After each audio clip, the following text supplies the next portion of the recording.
আবারও কঠিন হামলার ছক ট্রাম্প নেতানিয়াহুর। ইরান যে কারণে এত দুর্বোধ্য।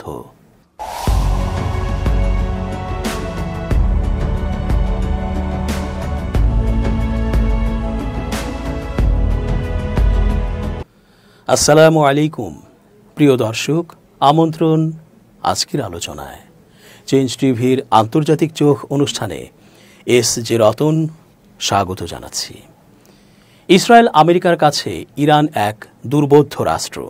দুই পরাশক্তি মিলে এক ইরানকে কাবু করতে তাদের ঘাম ছুটে গিয়েছিল সাম্প্রতিক যুদ্ধে।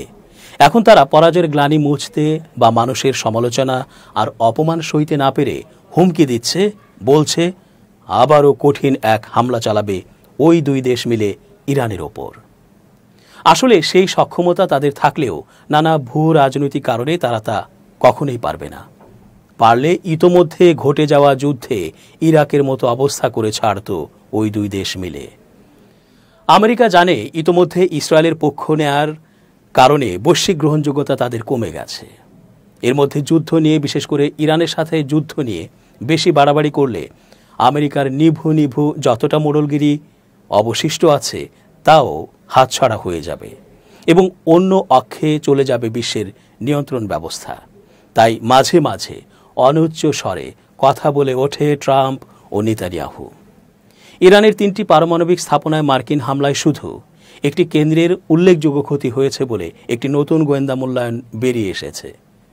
তাই তেহরান শিগগিরই পরমাণু চুক্তির আলোচনায় রাজি না হলে বাকি 2টি স্থাপনায় নতুন করে হামলা নিয়ে যুক্তরাষ্ট্র ও ইসরায়েলি কর্মকর্তাদের মধ্যে আলোচনা শুরু হয়েছে বলে জানিয়েছে মার্কিন সংবাদ মাধ্যম এনবিসি।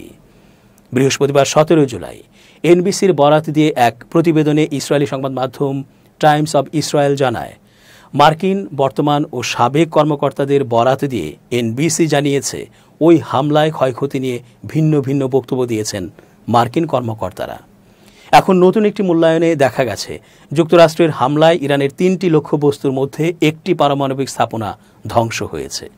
বাকি 2টি স্থাপনায় ততটা ক্ষয়ক্ষতি হয়নি।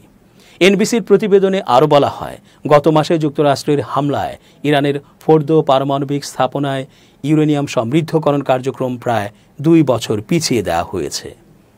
প্রতিবেদনে সরাসরি না বললেও ইঙ্গিত দেওয়া হয়েছে ইস্পাহান ও নাতাঞ্জ পরমাণু স্থাপনায় ক্ষয়ক্ষতির মাত্রা তুলনামূলকভাবে কম ছিল।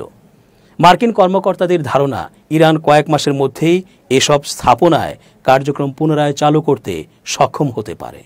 মার্কিন সংবাদ মাধ্যমের প্রতিবেদনে বলা হয়, যুক্তরাষ্ট্র ও ইসরায়েল উভয় সরকারের অভ্যন্তরে এই বিষয়ে আলোচনা হয়েছে যে যদি ইরান শিগগিরই ট্রাম্প প্রশাসনের সঙ্গে পারমাণবিক চুক্তি পুনরায় আলোচনায় রাজি না হয়, তাহলে ইস্পাহান ও নাতাঞ্জ পারমাণবিক স্থাপনায় তারা আবারও হামলা চালাবে। তবে ইরান বহুদিন ধরেই বলে আসছে তাদের পারমাণবিক কর্মসূচি সম্পূর্ণভাবে শান্তিপূর্ণ এবং বেসামরিক উদ্দেশ্যে পরিচালিত হয়ে আসছে। প্রসঙ্গত, যুক্তরাষ্ট্র গত জুনে ইরান ইসরায়েল যুদ্ধের মধ্যে ইরানের 3টি পারমাণবিক স্থাপনায় হামলা চালায়। এরপর কাতারে মার্কিন ঘাঁটিতে পাল্টা হামলা চালায়। মধ্যপ্রাচ্যে উত্তেজনা আবারও আলোচনায় এসেছে মার্কিন যুক্তরাষ্ট্রের সাম্প্রতিক অভিযোগের কারণে। যুক্তরাষ্ট্র দাবি করেছে ইরান ইয়েমেনে সামরিক সরঞ্জাম পাঠাচ্ছে এবং হুথি বিদ্রোহীদের সহায়তা দিচ্ছে। তবে ইরান এই অভিযোগকে সরাসরি ভিত্তিহীন বলে প্রত্যাখ্যান করেছে। বৃহস্পতিবার 17 জুলাই ইরানের পররাষ্ট্র মন্ত্রণালয়ের মুখপাত্র ইসমাইল বাঘাই মার্কিন অভিযোগের বিষয়ে আনুষ্ঠানিক প্রতিক্রিয়া জানান। তিনি বলেন, এই অভিযোগগুলো সম্পূর্ণ মিথ্যা এবং এর পেছনে রয়েছে মার্কিন ভূ রাজনৈতিক স্বার্থ। যুক্তরাষ্ট্র দাবি করেছিল Yemeni national resistance forces NRF নামে পরিচিত একটি সামরিক গোষ্ঠী ইরান থেকে আসা বিশাল অস্ত্রের চালান আটক করেছে, যা হুথিদের কাছে পৌঁছানোর কথা ছিল। চীনা বার্তা সংস্থা সিনহুয়ার প্রতিবেদনে বলা হয়েছে, মার্কিন সেন্ট্রাল কমান্ড অর্থাৎ সেন্টকম এক্স প্ল্যাটফর্মে পোস্ট দিয়ে জানিয়েছে আটককৃত অস্ত্রের পরিমাণ 750 টনেরও বেশি। এই চালানে শত শত উন্নত ক্রুজ ক্ষেপণাস্ত্র, জাহাজ বিধ্বংসী ও বিমান বিধ্বংসী ক্ষেপণাস্ত্র, রাডার সিস্টেম, ড্রোন ইঞ্জিন, বিমান প্রতিরক্ষা সরঞ্জাম, যোগাযোগ ডিভাইস এবং গুরুত্বপূর্ণ উপাদান ছিল। তবে ইরান স্পষ্টভাবে জানিয়ে দিয়েছে এই অভিযোগ বাস্তবতার সঙ্গে সঙ্গতিপূর্ণ নয়। মুখপাত্র ইসমাইল বাঘাই বলেন, যুক্তরাষ্ট্রের এই ধরনের দাবি পশ্চিম এশিয়ায় তাদের সামরিক উপস্থিতি বজায় রাখার অজুহাত এবং ইসরায়েলকে সহায়তা দেওয়ার উপায় মাত্র। তিনি আরও অভিযোগ করেন, এই অভিযোগগুলো মূলত ইসরায়েলের আগ্রাসী কার্যকলাপকে আড়াল করার জন্য করা হয়। বাঘাই আরও বলেন, ফিলিস্তিনে ইসরায়েলের গণহত্যা, গাজা ও পশ্চিম তীরের রক্তপাত এবং সিরিয়া ও লেবাননে আগ্রাসন থেকে জনমত সরিয়ে নিতে যুক্তরাষ্ট্র এ ধরনের প্রোপাগান্ডা চালাচ্ছে। তিনি যুক্তরাষ্ট্রকে দায়ী করে বলেন, ইসরায়েলি অপরাধ ও যুদ্ধবাজির জন্য ওয়াশিংটনকেই জবাবদিহি করতে হবে। মুখপাত্রের মতে, ইরান এই অঞ্চলের শান্তি ও স্থিতিশীলতার পক্ষে এবং সব ধরনের মিথ্যা প্রচারণা প্রত্যাখ্যান করে। তথ্যসূত্র সিনহুয়া।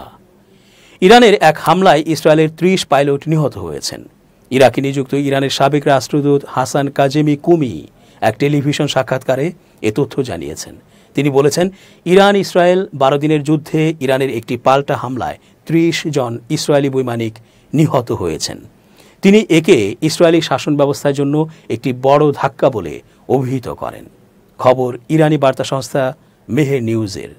কুমি বলেন, এটি দখলদার ইসরায়েলি শাসনের জন্য কোনো ছোট ঘটনা নয়। মূলত এ কারণেই তেল আবিব সরকার এখন পর্যন্ত এ বিষয়ে অনেক তথ্য গোপন করেছে বা লুকিয়েছে। তিনি দাবি করেন, ওই যুদ্ধে শত্রুপক্ষের মূল উদ্দেশ্য ছিল ইরানের সরকার পরিবর্তন করা এবং যুক্তরাষ্ট্রের প্রভাব ফিরিয়ে আনা, কিন্তু তাদের কোনো লক্ষ্যেই সফলতা আসেনি। হাসান কাজেমি কুমি আরও বলেন, ইসলামী বিপ্লবের নেতার নেতৃত্বে ইরানের সশস্ত্র বাহিনী ইসরায়েলের বিরুদ্ধে একটি বড় আঘাত হানে এবং শত্রুর অঞ্চলভিত্তিক বড় পরিকল্পনা ভণ্ডুল করে দেয়। উল্লেখ্য, গত ১৩ জুন থেকে শুরু হওয়া ১২ দিনের যুদ্ধে ইসরায়েল ইরানের সামরিক, পারমাণবিক ও আবাসিক এলাকাগুলোর ওপর বিমান হামলা চালায়। এর মধ্যে ২২ জুন যুক্তরাষ্ট্র ইরানের নাতাঞ্জ, ফোর্দো ও ইস্পাহান এই ৩টি পারমাণবিক স্থাপনায় হামলা চালায়। জবাবে ইরানের বিপ্লবী গার্ড বাহিনীর মহাকাশ বিভাগ অপারেশন ট্রুথ প্রমিস ৩ এর অংশ হিসেবে ইসরায়েলের দখলকৃত শহরগুলোর ওপর ২২ দফা পাল্টা ক্ষেপণাস্ত্র হামলা চালায়। এছাড়া যুক্তরাষ্ট্রের হামলার জবাবে ইরানি বাহিনী কাতারে অবস্থিত আল উদেইদ সামরিক ঘাঁটিতে, যা পশ্চিম এশিয়ায় যুক্তরাষ্ট্রের সবচেয়ে বড় ঘাঁটি, সেখানে মিসাইল হামলা চালায়। এই অবস্থায় ২৪ জুন কার্যকর হওয়া এক যুদ্ধবিরতির মাধ্যমে এই সংঘর্ষ আপাতত থেমে আছে। তুরস্কের প্রেসিডেন্ট রজব তাইয়েব এরদোয়ান বলেছেন, ইসরায়েল একটি সন্ত্রাসী রাষ্ট্র। সিরিয়ার দ্রুজ জনগোষ্ঠীকে রক্ষার অজুহাতে দেশটির সীমান্তবর্তী অঞ্চলে হামলা চালাচ্ছে রক্তপিপাসু ইসরায়েল। তিনি দৃঢ় কণ্ঠে বলেন, সিরিয়াকে কোনোভাবেই ভাঙতে দেয়া হবে না। খবর আনাদোলুর। বৃহস্পতিবার ১৭ জুলাই তুরস্কের রাজধানী আঙ্কারায় মন্ত্রিসভার বৈঠকের পর এরদোয়ান এসব কথা বলেন। তিনি বলেন, সিরিয়ার বিভাজন কখনোই মেনে নেবে না তুরস্ক। বুধবার যেমন আমরা সিরিয়ার বিভাজন বা টুকরো টুকরো হওয়ার বিরুদ্ধে ছিলাম, আজ ও আগামীকালও তেমনই থাকব। সিরিয়ার অখণ্ডতা রক্ষায় আমরা দৃঢ় প্রতিজ্ঞ। তুরস্কের প্রেসিডেন্ট অভিযোগ করেন, গত ৩ দিন ধরে ইসরায়েল দ্রুজদের অজুহাতে তার দস্যুবৃত্তিকে সিরিয়ায় নিয়ে যাচ্ছে। প্রেসিডেন্ট এরদোয়ানের মতে, যারা ইসরায়েলের ওপর ভরসা করছে তারা শিগগিরই বুঝবে তারা বড় ধরনের ভুল করেছে। তিনি বলেন, ইসরায়েল আইনের তোয়াক্কা না করা, সীমাহীন ঔদ্ধত্য, নিয়ম ভঙ্গকারী, নীতিহীন, অহংকারী, লুণ্ঠনকারী, রক্তপিপাসু সন্ত্রাসী রাষ্ট্র। এরদোয়ান আরও বলেন, সিরিয়ার স্থিতিশীলতা শুধু সে দেশের জন্য নয়, বরং আশপাশের সব দেশের জন্যই শান্তি বয়ে আনবে। আর যদি তা না হয়, তাহলে সবাইকেই এর বোঝা টানতে হবে। তিনি আরও বলেন, যারা নিপীড়ন ও হত্যাযজ্ঞের মাধ্যমে নিজেদের ভবিষ্যৎ নিরাপদ করতে চায়, তারা যেন এটা মনে রাখে, তারা এই ভূমিতে অতিথি, কিন্তু আমরা এ ভূমির প্রকৃত বাসিন্দা।